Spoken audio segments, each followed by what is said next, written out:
Gadis ini terpaksa naik bis untuk pulang, dan semua pria menawarkan tempat duduk kepadanya. Tetapi ia tak ingin duduk di samping salah satu dari mereka. Lalu ia melihat seekor anjing duduk di sebuah kursi. Ia berpikir untuk memindahkannya, namun anjing itu mulai menggonggong padanya. Tak ada yang berani duduk di tempat anjing itu. Para pria memperingatkannya agar jangan macam-macam dengan anjing tersebut. Tetapi gadis itu mengabaikan mereka semua, dan langsung memaksa duduk di sebelah anjing itu. Anjing itu marah, dan terus menggonggong padanya, mencoba mendorongnya dari kursi itu. Semua orang mulai tertawa melihat kejadian itu. Gadis itu marah dan berteriak pada anjing tersebut. Anjing itu seketika diam ketakutan dan membiarkan gadis itu duduk di sebelahnya. Bahkan sang sopir bis itu pun kagum. Ia belum pernah melihat ada orang yang bisa mengendalikan anjingnya. Ia memanfaatkan kesempatan tersebut dan mengajak gadis itu untuk menonton film. Akan tetapi semua orang mengejek, mengira gadis itu akan menolaknya. Namun gadis itu malah langsung menyetujuinya. Malamnya, pria itu menitipkan anjingnya kepada seorang teman dan pergi bersama gadis itu untuk menonton film. Tapi tiba-tiba anjing itu muncul entah dari mana dan merusak suasana romantis mereka. Pria itu pun membawa anjingnya pulang dan melanjutkan kembali kencan mereka. Setelah itu, keduanya pergi ke pantai dan resmi menjalin hubungan. Awalnya semua berjalan dengan baik, namun takdir berkata lain. Suatu hari saat pria itu pulang kerja, ia mengalami sebuah kecelakaan. Semua orang pun bergabung di pemakamannya, tetapi anjing itu tak mengerti mengapa pemiliknya tak pernah kembali. Ia hanya duduk di depan pintu menunggu. Berhari-hari pun telah berlalu, dan suatu hari anjing itu memutuskan akan mencari pemiliknya sendiri. Pertama, ia pergi ke tempat kerja pemiliknya. Namun semua orang di sana hanya menundukkan kepala. Lalu ia pergi ke tempat-tempat di mana pemiliknya biasa berkunjung. Ia terus mencari hingga sangat jauh, tetapi ia tetap tak menemukan tanda-tanda pemiliknya. Bertahun-tahun berlalu, dan anjing itu terus berkelana. Lalu suatu hari, ia berpikir, mengira pemiliknya mungkin sudah pulang saat ini. Dengan penuh harapan, ia kembali ke rumah pemiliknya.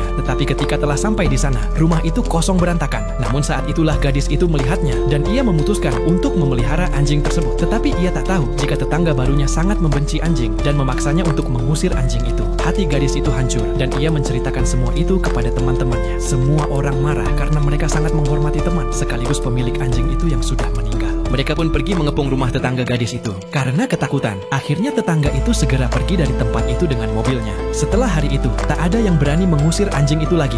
Namun hati anjing itu masih tetap hancur. Ia terus meratapi kehilangan pemiliknya. Sampai suatu hari, diam-diam ia meninggalkan rumah. Ketika orang-orang mengetahui anjing itu hilang, mereka pun segera pergi mencarinya. Hingga akhirnya, mereka menemukan anjing itu ternyata terbaring di makam pemilik lamanya. Akan tetapi ia sudah tak bernyawa lagi. Jadi apakah kamu juga punya hewan peliharaan?